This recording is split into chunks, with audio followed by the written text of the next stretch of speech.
یہ چند نوجوان تھے جنہوں نے اللہ کی رحمت پر بھروسہ کیا اور ایک پہاڑ کے غار میں جا چھپے۔ کئی برسوں تک یہ ان میں پوشیدہ رہے۔ آبادی سے ان کا کوئی تعلق نہ رہا۔ زندگی کی کوئی صدا ان کے کانوں تک نہیں پہنچتی تھی۔ پھر وہ اٹھائے گئے، یعنی ظاہر ہوئے، اور یہ سارا معاملہ اس لیے ہوا کہ واضح ہو جائے دو جماعتوں میں سے کون سی جماعت ایسی تھی جو وقت کے واقعات اور ان کے نتائج کا بہتر اندازہ کر سکتی تھی۔ دو جماعتوں سے مقصود صحابہ کہف اور ان کی قوم و ملک کے لوگ ہیں۔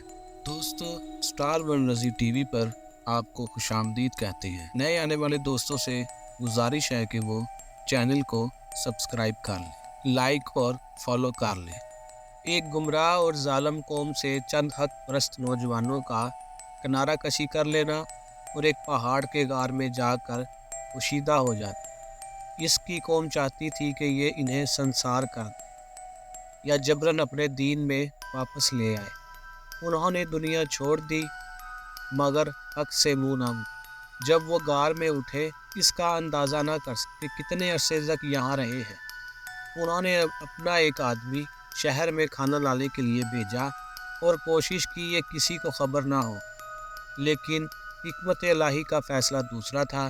خبر ہو گئی اور یہ معاملہ لوگوں کے لیے تذکیر و عبرت کا موجب ہوا کہ ان کے مرکز پر ایک ہیکل تعمیر کیا گیا۔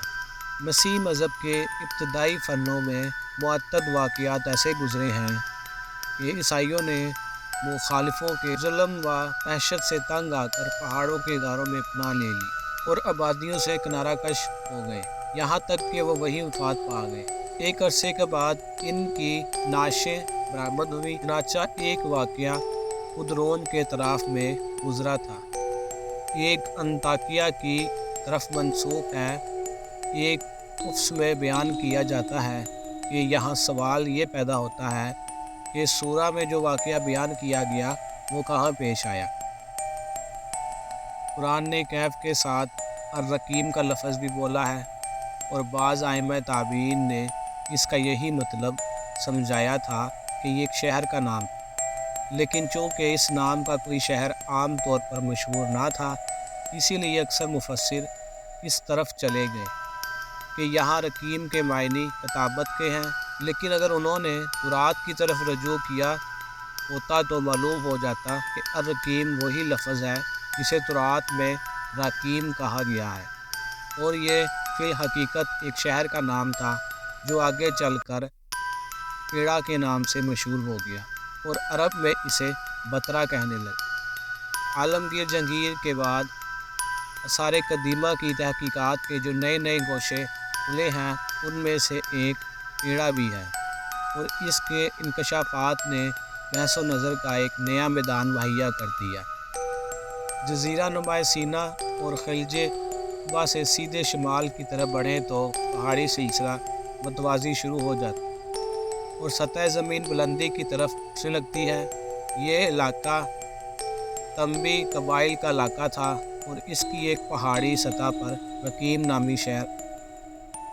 دوسری صدی عیسوی میں جب رومیوں نے شام اور فلسطین کا الحاق کر لیا تو یہاں کے شہروں کی طرف رقیم نے بھی ایک رومی نو آبادی کی حیثیت اختیار کر لی، اور یہی زمانہ ہے جب پیڑا کا نام پڑا۔ اس کے عظیم و شان مندروں کھیڑوں کی شہرت دور دور تک مشہور تھی۔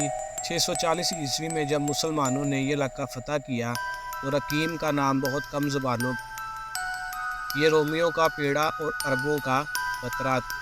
جنگ کے بعد سے اس علاقے کی اثر نواسری نمائش کی جا رہی ہیں اور نئی باتیں روشنی میں آ رہی ہیں۔ قرآن نے جس طرح اس واقعے کا ذکر کیا گیا اس سے صاف معلوم ہوتا ہے کہ اس واقعے کی عرب میں شہرت تھی۔ لوگ اس بارے میں بحث کیا کرتے تھے اور اسے ایک نہایت ہی عجیب و غریب بات تصور کرتے تھے۔ اب یہ ظاہر ہے کہ مشرکین عرب کے وسائل معلومات محدود تھی، بہت کم امکان ہے کہ دور کی باتیں ان کے علم میں آئیں۔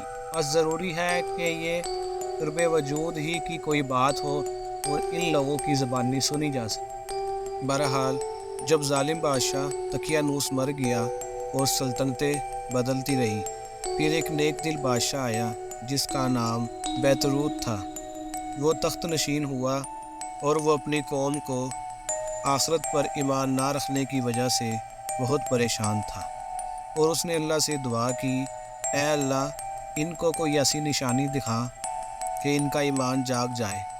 تو اللہ نے صحابہ کہف کو ان کی ایمان کی روشنی جگانے کا ذریعہ بنایا۔